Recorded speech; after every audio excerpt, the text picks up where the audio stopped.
हरे कृष्णा। आज की इस क्लास में सभी भक्तों का स्वागत है। हम कीर्तन से स्टार्ट करेंगे। जय राधा माधव कुंज बिहारी, जय गोपी जन वल्लभा गिरिवरधारी, यशोदानंदन भज जनन यमुना तीरावनचारी,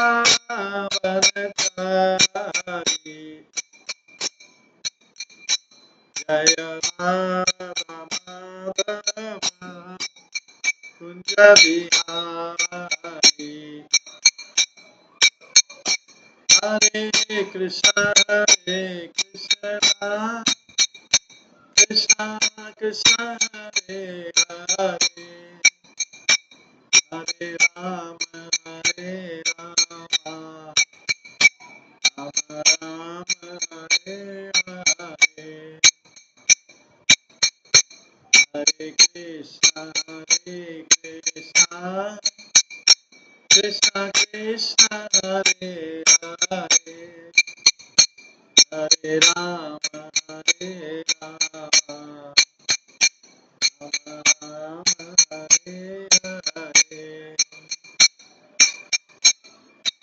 हरे कृष्ण कृष्ण कृष्ण हरे हरे, हरे राम राम राम हरे हरे, हरे कृष्ण कृष्ण कृष्ण हरे हरे, हरे राम राम राम हरे हरे, जय राधा गोविंद राधा गोविंद राधे, जय राधा माधव राधा माधव राधे, जय गौरनिताय जय गौरनिताय गौरनिताय जय गौरनिताय, जय जय प्रभुपाद प्रभुपाद प्रभुपाद, जय जय प्रभुपाद, निताय गौर हरि बोल हरि बोल हरि बोल, निताय गौर हरि बोल। श्री राधा गोविंद देवी की जय, श्री जगन्नाथ बलदेव सुभद्रा महारानी की जय, श्री गौर निताय की जय, शिल प्रभुपाद की जय, सभी भक्तगणों की जय। हरे कृष्णा हरे कृष्णा। कल की क्लास में हम श्रवण कर रहे थे श्री गर्ग संहिता के 9वें अध्याय से श्रवण कर रहे थे। भगवान कृष्ण जब मथुरा आते हैं तो किस प्रकार से मथुरा में भगवान प्रवेश करते हैं। कृष्ण के आमंत्रण, कंस के आमंत्रण पे होता है मथुरा उनका आगमन। भगवान धनुष को तोड़ते हैं, उसके बाद चाणूर और मुष्टिक नामक जो मल्ल योद्धा हैं उनका वध करते हैं, और अंत में कंस का वध करते हैं। कंस के वध करने के बाद भगवान अपने माता पिता को बंधन से छुड़ाते हैं। उसके पश्चात भगवान जो है, भगवान का थ्रेड सेरेमनी होता है। भगवान उसके बाद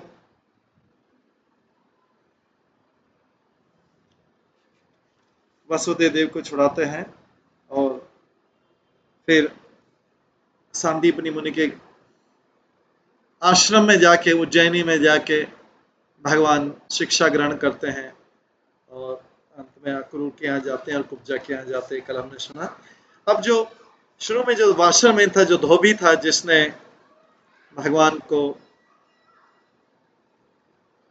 वस्त्र नहीं दिए थे, वो कौन थे? और जो जुलाहा था जिसने भगवान के वस्त्रों की फिटिंग की थी वो कौन था, और जो फ्लोरिस्ट, जो माली था वो कौन था, ये हम 10वें अध्याय में श्रवण करेंगे।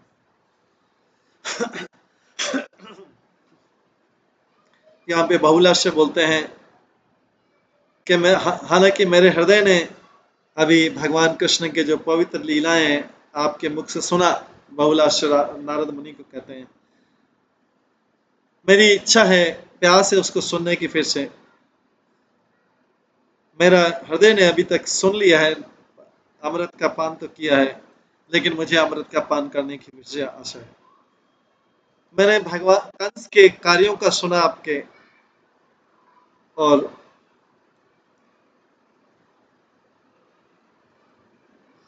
कंस के पूर्व जन्म के कार्य और कैसी के पूर्व जन्म के कार्य और दूसरे असुरों के पूर्व जन्म के कार्य सुने। ये वॉशरमैन जो धोबी था, ये कौन था? पूर्व जन्म में जिसने कृष्ण को ये वस्त्र नहीं दिए थे, कृष्ण ने उसको क्यों वध किया, और उसकी जो आध्यात्मिक ज्योति है वो कृष्ण के शरीर में क्यों प्रवेश कर गई। नारद मुनि कहते हैं, हे विदेह के राजा, त्रेता युग में भगवान राम का राज्य में, अयोध्या में, जब राम के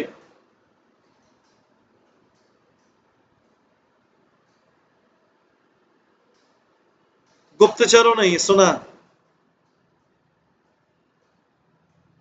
कि इस वाशर, यही वाशरमैन जो था, यही धोबी था, इसने अपनी पत्नी को कहा, मैं तुम्हें पालन नहीं करूंगा, तुम दूसरे के घर में रही थी,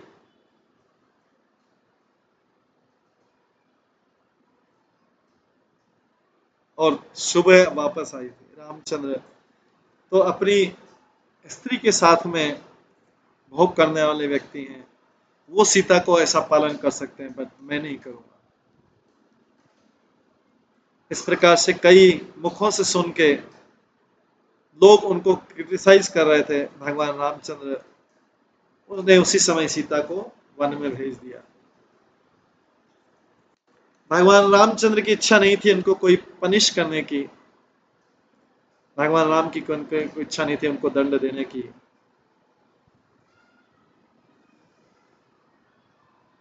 और समय के साथ में यही व्यक्ति बाद में वाशरमैन बना, धोबी बना मथुरा में द्वापर युग के अंत में।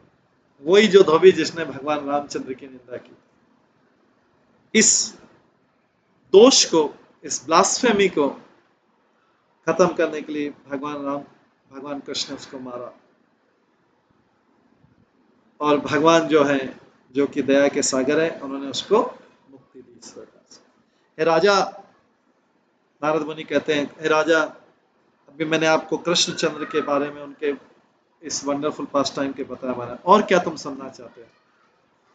बहुलाश्य कहते हैं, हे मुनि, अपने पूर्व जन्म में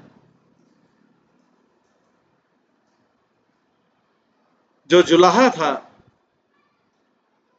उन्होंने भगवान से आध्यात्मिक ज्ञान प्राप्त किया। नागर मुनि कहते हैं कि अपने पूर्व जन्म में वो मिथिला में एक जुलाहा था, बुनकर था, भगवान का महान भक्त था, और एक एक्सपर्ट जुलाहा था।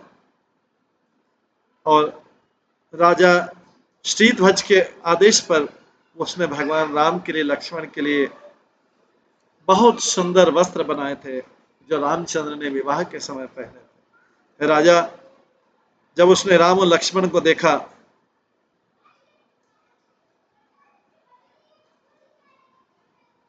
जो करोड़ों कामदेव से भी ज्यादा सुंदर थे, तो उस भद्र पुरुष ने, जुलाहा, भगवान से बहुत आकर्षित हो गया। उसने अपने में हृदय में इच्छा की कि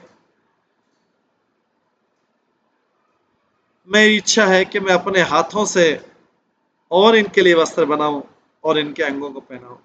अब उनके हृदय की बात जान के भगवान रामचंद्र जो सर्वज्ञ हैं, उन्होंने उनको इच्छा पूरी की, और बताया कि उसकी इच्छा पूरी होगी भारतवर्ष में, द्वापर युग के अंत में उसकी इच्छा पूरी होगी।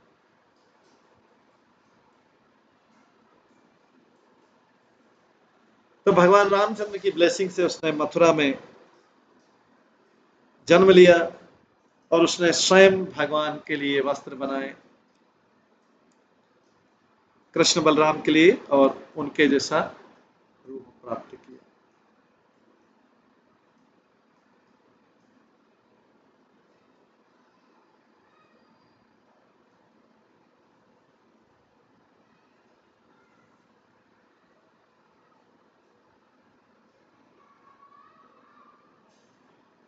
इसके बाद नारद मुनि कहते हैं,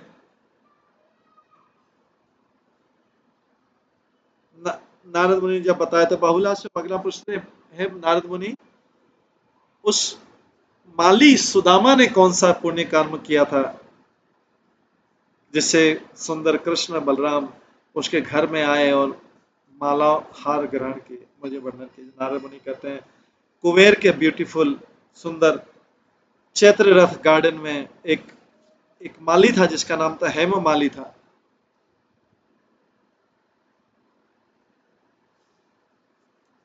वो बहुत शांत था, उदार था।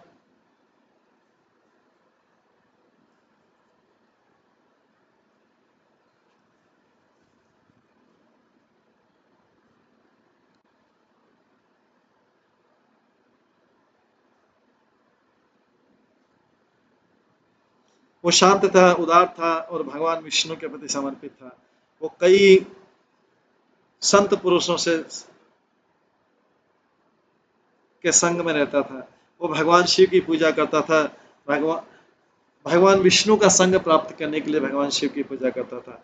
5000 साल तक उसने डेली 300 कमल के पुष्प लेके भगवान शिव के ऊपर रखे और उनके सामने प्रणाम करता था। भगवान शिव जो कि कृपा के सागर हैं, बहुत प्रसन्न हुए। एक दिन उसने कहा, हे बुद्धिमान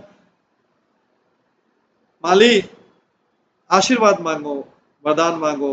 हाथ जोड़कर भगवान शिव के सामने उनकी परिक्रमा करके उनके सामने जोड़ के हैं, हेम माली ने कहा, आपकी कृपा से मैं अपनी आंखों से पूर्ण पुरुषोत्तम भगवान को देख पाऊं, वो कृष्ण मेरे घर आए, ये मेरी इच्छा।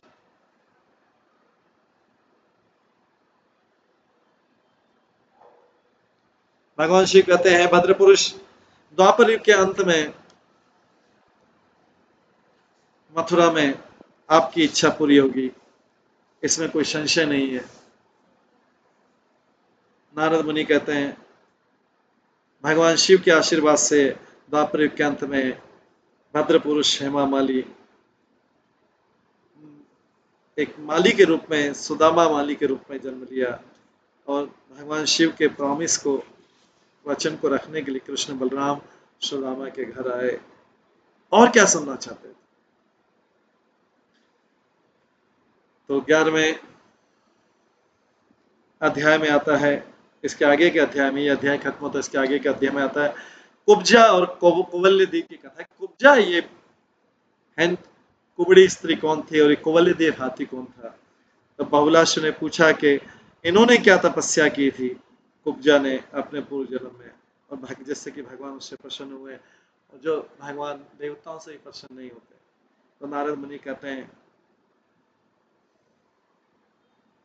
भगवान राम के ऊपर पंचवटी में भगवान राम के ऊपर दृष्टि डाल के एक जो राक्षसी थी जिसका नाम था सुरपंखा,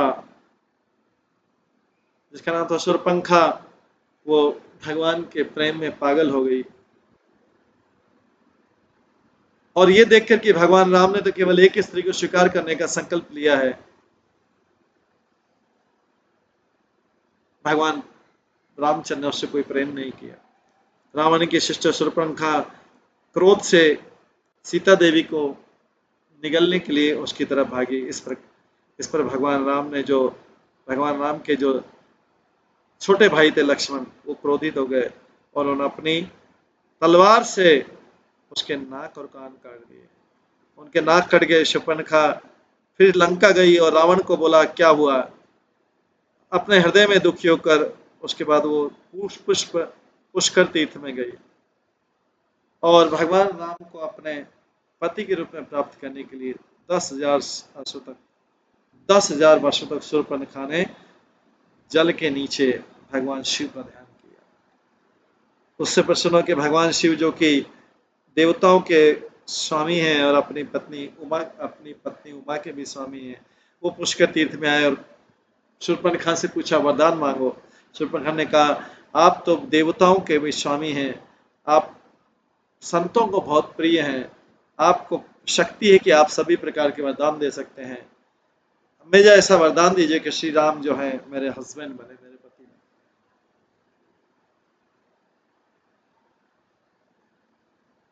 भगवान शिव कहते हैं, राक्षसी सुनो, इस समय आपको वरदान नहीं दिया जा सकता, लेकिन फ्यूचर में, भविष्य में, द्वापर युग के अंत में, मथुरा में आपको यह आशीर्वाद मिलेगा, इसमें कोई संशय नहीं है। नारद मुनि कहते हैं, भद्र पुरुष, मथुरा में जो राक्षसी शूर्पणखा थी, वो जो कोई भी रूप स्वीकार कर सकती थी, वो बनी कुब्जा नाम की गर्ल बनी। भगवान शिव के आशीर्वाद से वो कृष्ण की प्रिय बनी। अब मैंने बता दिया आपको, और क्या सुनना चाहते हैं? बहुलाश्य कहते हैं, नारद, कोल्यदेव कौन था पिछले जन्म में, और वो फिर वो एलिफेंट कैसे बना, हाथी कैसे बना, इसके बारे में मुझे बताइए। और वो कृष्ण, उसकी ज्योति कृष्ण में क्यों मिली? नारद मुनि कहते हैं,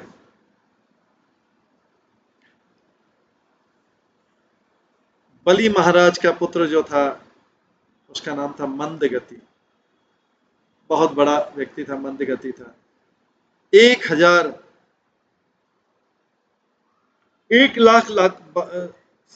लाख हाथियों का बल था उसमें, और वो योद्धाओं में सर्वश्रेष्ठ था। इसके पास कई अस्त्र शस्त्र थे।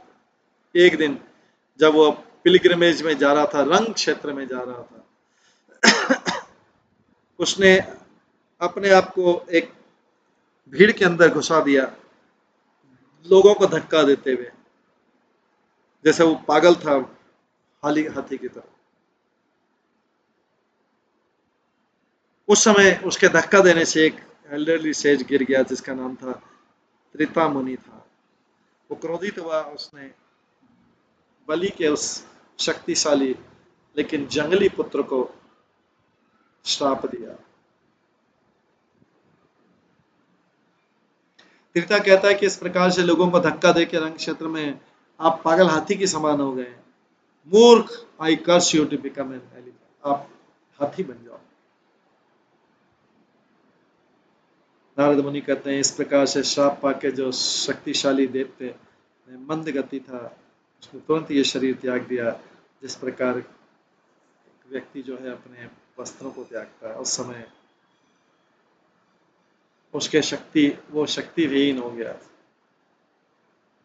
और उस संत की महान शक्ति को समझकर मंदगति ने उनके सामने, मंदगति जो राजा बलि का पुत्र था, मंदगति दोनों हाथों से उनको प्रणाम किया, उनकी परिक्रमा की, और फिर उससे बोला। मंदगति कहता है, हे संत, हे कृपा के सागर, आप योगियों के राजा हैं, ब्राह्मणों में श्रेष्ठ हैं, मैं कब हाथी के शरीर से मुक्ति पाऊंगा? कृपया मुझे बताइए। है संत, मुझे आप जैसे महान संत को के प्रति कभी अपराध नहीं करना था। ब्राह्मण,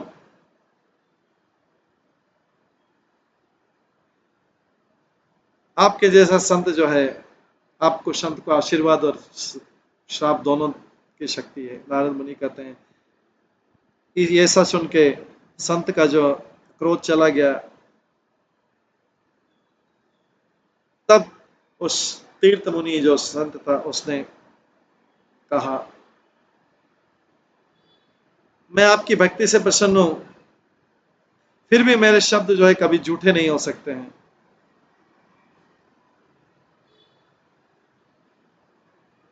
मैं आपको आध्यात्मिक आशीर्वाद देता हूं कि जो एक देवता को भी प्राप्त नहीं होता।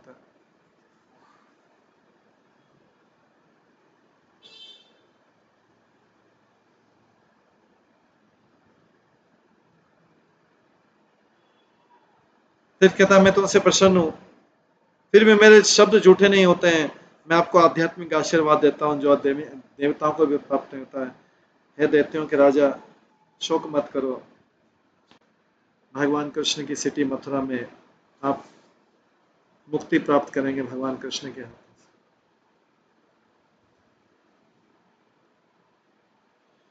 नारद मुनि कहते हैं इस प्रकार से जो दैत्य मंद गति है वो हाथी बन गया विंध्य हिल्स में। वो 10,000 हाथियों का बल रखता था और 1,00,000 हाथियों के शक्ति से राजा जरासंध ने उसको पकड़ा था और कंस को दे दिया था विवाह में दहेज के रूप में। और इस प्रकार से त्रिता मुनि की कृपा से वो कृष्ण में विलीन हो गया। अब मैंने ये आपको लीला बता दी, इससे ज्यादा आप और आगे क्या सुनना चाहते हैं?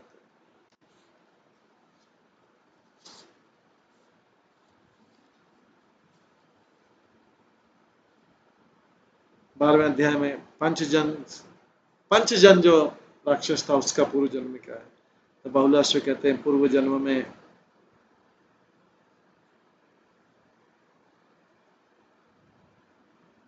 चाणूर और जो दूसरे कुश्तीबाज थे मल्ल योद्धा थे वो कौन थे? नारद मुनि कहते हैं राजा प्राचीन समय में एक बहुत बड़ा संत था जिसका नाम था उत्ताथ्य। वो जो अमरावती में रहता था, उसके 5 पुत्र थे और पांचों कामदेव के समान सुंदर थे। अपने अध्ययन छोड़ के और मंत्रों का जप छोड़ के ये जो जंगली पुत्र थे वो राजा बलि के कुश्ती वाले कैंप में गए और वहां पर कुश्ती का अध्ययन किया। वो तथत्य जो संतों में श्रेष्ठ था, उसको जब पता लगा तो उसने अपने पुत्रों से बोला जिन्होंने वैदिक अध्ययन को छोड़ के ये किया था। वो तथा बोलता है शांत, इंद्रिय नियंत्रण, तपस्या, शुद्धता, सहनशीलता, ईमानदारी, बुद्धिमत्ता, ज्ञान और धर्म का पालन, ये ये वो गुण हैं जिसके कारण ब्राह्मण लोग काम करते हैं। वीरता, शक्ति, दृढ़ता, रिसोर्सफुलनेस कर और युद्ध में साहस, उदारता और जो लीडरशिप है ये क्षत्रिय के गुण है। गौ पालन,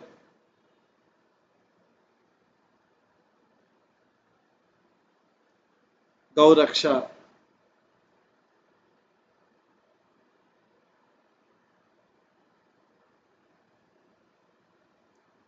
ये सब वैश्य के गुण हैं।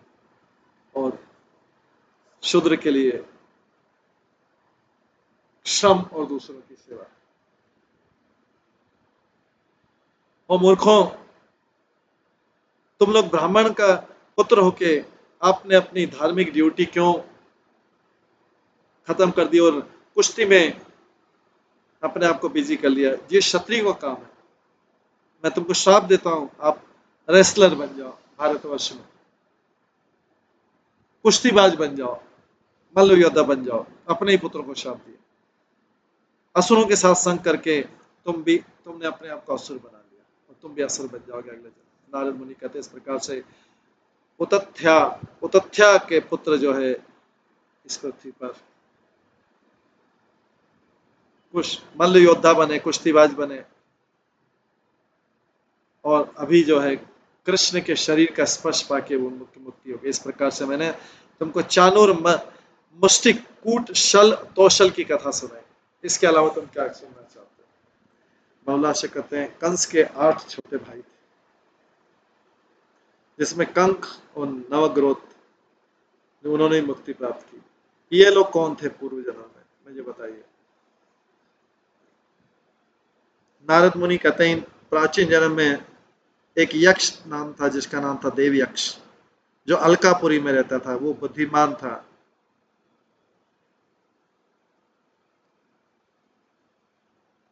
विद्वान था और भगवान शिव के प्रति समर्पित।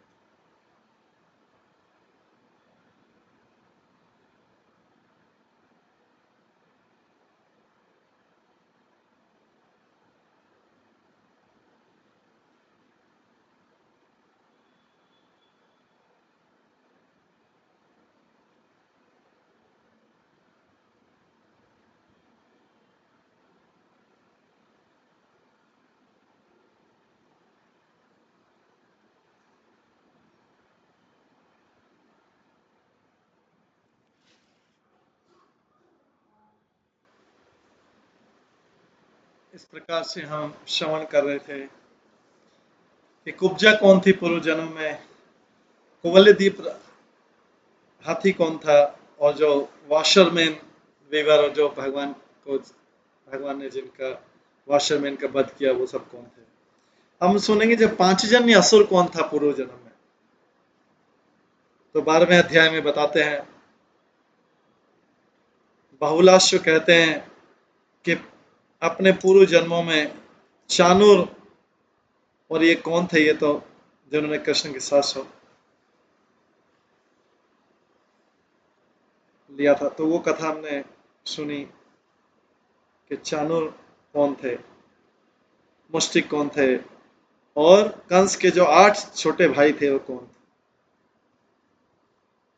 इसके बाद हमने सुना कि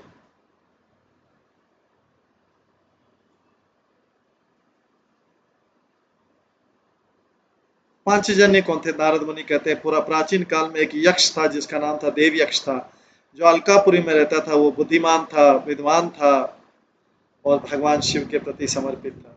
उसके 8 पुत्र थे जिनका नाम था देवकूट, महागिरी, गंड, दंड, प्रचंड, खंड, अखंड और प्रथु थे। एक दिन देवयक्ष ने उनको भेजा, पुत्रों को भेजा भगवान शिव के लिए,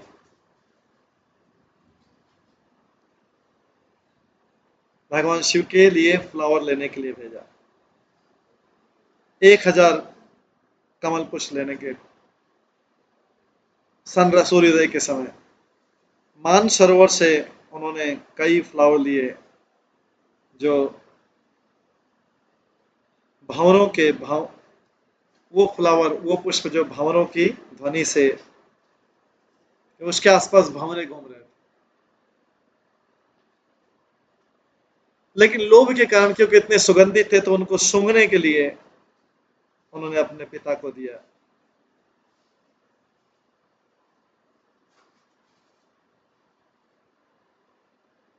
अब अपने आप सूंघने के बाद में उन्होंने वो फ्लावर शिव को दिया, अपने पिता को दिए शिव को चढ़ाने के लिए।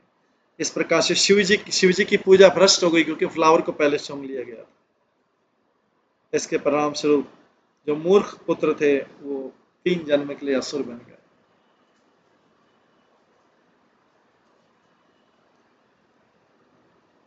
नारद मुनि कहते हैं बहुलाश भगवान बलराम के मंगलमय स्पर्श से ये जो सारे पुत्र थे अपने पापों से मुक्त हो गए और उन्होंने मोक्ष प्राप्त किया, मुक्ति प्राप्त की। नारद मुनि कहते हैं, हे राजा, मैंने आपको कंस के इन 8 भाइयों के कथा सुनी, और क्या तुम सुनना चाहते हो। बहुलाश कहते हैं, जो असुर पांचजन्य था, जिसका शरीर शंख का था और जो कृष्ण के हाथों में शंख बन गया, कृष्ण के पांचजन्य शंख, ये अपने पूर्व जन्म में कौन था। नारद मुनि कहते हैं, विदेह भगवान कृष्ण जो तीनों लोकों के स्वामी हैं, उन्होंने ये शंख और दूसरी वस्तुएं प्राप्त की बहुत पहले अपनी शक्ति से।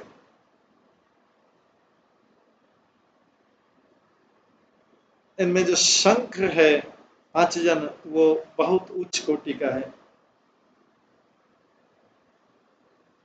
उस शंख ने भगवान का स्पर्श करके भगवान के होठों का अमृत प्राप्त किया। एक दिन पंचजन जो था उसको अभिमान आ गया, उनके हृदय में इसने अपने आप से कहा, मैं तो शंखों का राजा हूं, मैं बहुत ज्योतिवान हूं, जैसे हंसों का राजा होता है। भगवान कृष्ण ने मेरे को स्वयं अपने हाथों में लेते हैं। जब वो विजयी होते हैं, वो मुझे दक्षिण की तरफ करते हैं और बहुत बड़ी ध्वनि करते हैं।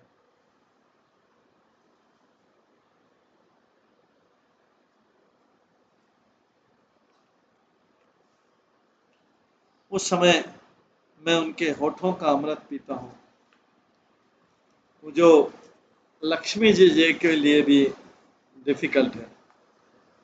इसलिए मैं तो है इन सबसे महत्वपूर्ण हूँ। दिन और रात्रि मैं भगवान कृष्ण के होठों का अमृत पीता हूँ।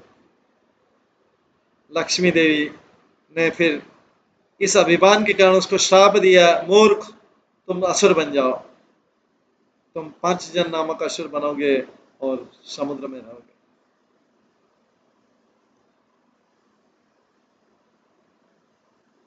शंखों के राजा के रूप में उसने भगवान को अभी शत्रु के रूप में उनके सामने उपस्थित हुए।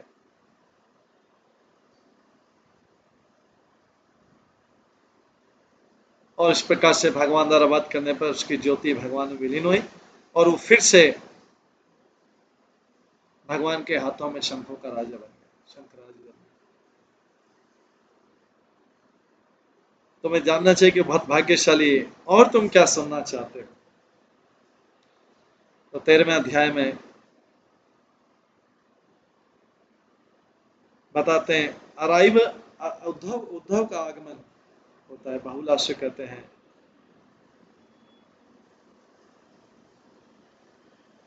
जब भगवान ने अपने संबंधी को मथुरा के सारे घर दे दिए, तो कृष्ण ने क्या किया है? संतों में श्रेष्ठ मुझे बताइए। नारद मुनि कहते हैं, उसके बाद पूर्ण पुरुषोत्तम भगवान जो अपने भक्तों को प्रेम करते हैं, उन्होंने गोकुल का स्मरण किया दुख के साथ में, जो गायों से और ग्वाल बालों से भरा है। एक दिन अपने भक्त और मित्र उद्धव को उन्होंने बुला के प्राइवेट रूम में पूर्ण पुरुषोत्तम भगवान ने उसको कुछ शब्द कहे जो उनकी भावनाओं से भरे हुए थे, हृदय के अंदर की भावनाओं से भरे हुए। पूर्ण पुरुषोत्तम भगवान ने कहा, मित्र, तुम एक सुंदर ब्रज, तुम तुरंत सुंदर ब्रज में जाओ जो कि कई वन कुंजों से और पुष्प लताओं से भरा हुआ है, जहां पर वृंदावन के वन है जो गोवर्धन हिल से महिमा मंडित है, और यमुना जो गोप और गोपियों से, जो यमुना से भरा हुआ और गोप गोपियों से भरा। वहां पर जाके एक नंद महाराज को एक पत्र दीजिए,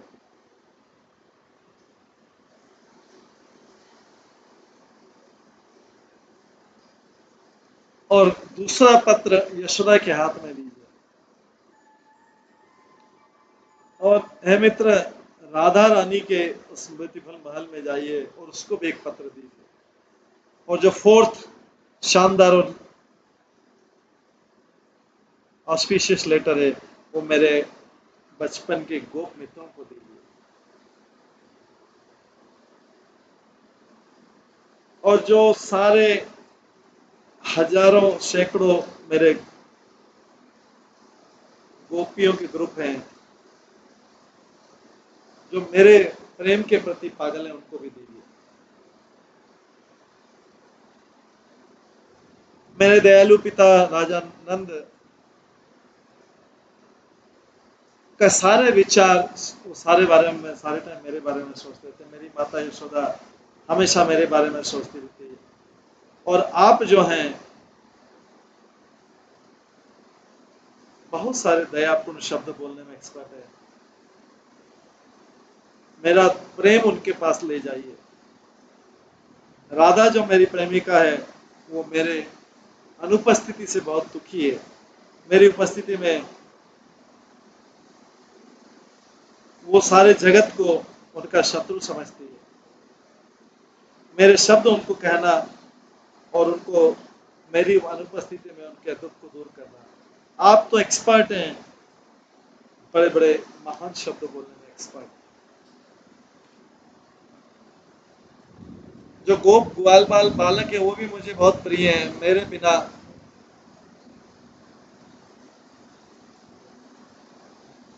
मेरे मित्रों के बिना वो मोहित है और दुखी हैं।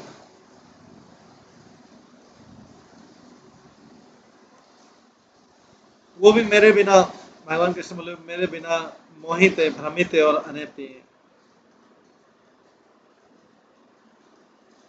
मित्र के समान तुम जो है,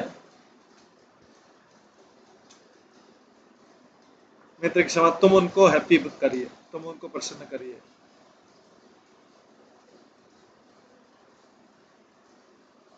मेरे लिए उन्होंने सारे जगत को त्याग दिया। मैं उनको, ये मेरे सलाहकार, मैं उनको कैसे रक्षा नहीं कर सकता, उनको पालन नहीं कर सकता। ये उद्धव, वे अपने प्राण त्यागने की वाली स्थिति में है। उनके लिए बहुत, वे अपना प्राण त्यागने ही वाले हैं। उनके लिए बहुत मुश्किल है, डिफिकल्ट है जीवित रहना। मेरे शब्द उनको कहना और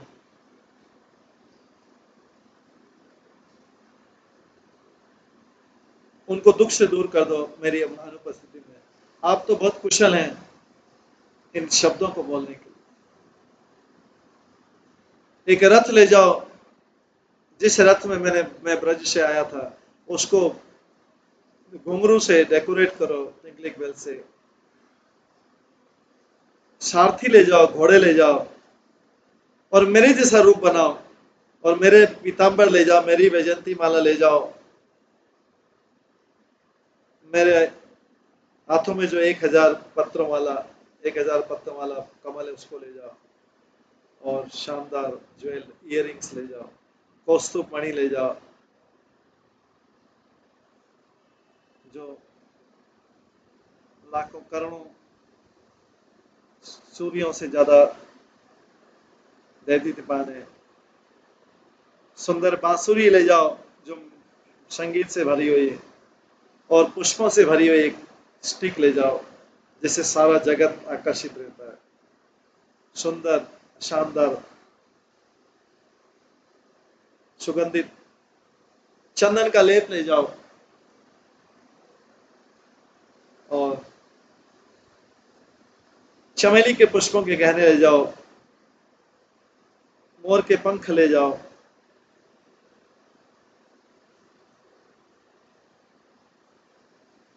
एंकलेट्स ले जाओ, क्राउन, मुकुट ले जाओ, आर्मलेट ले जाओ।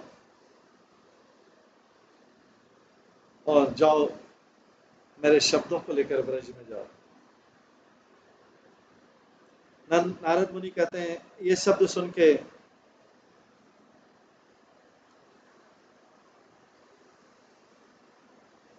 हाथ जोड़कर उद्धव कृष्ण के सामने प्रणाम किया, उनकी परिक्रमा की और ब्रज पे सवार और रथ पे सवार होके ब्रज की तरफ चल दिए।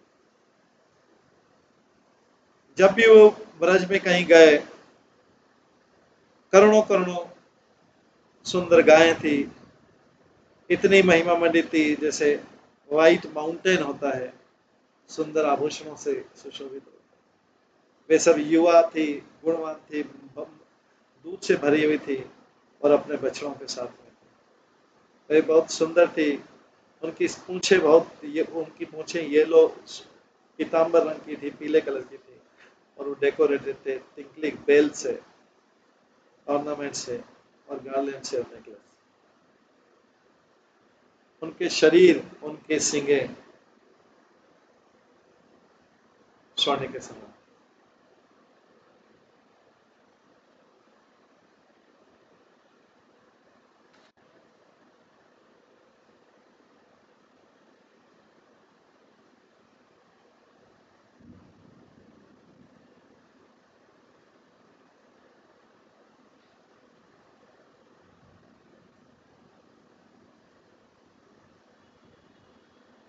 कुछ गाय पिंक थी, कुछ ग्रीन थी, हरे कलर की थी, कुछ ब्राउन कलर की थी, कुछ कई बहुरंगी थी, कुछ पीली थी, कुछ ग्रे कलर की थी, कुछ कोयल के कलर की थी।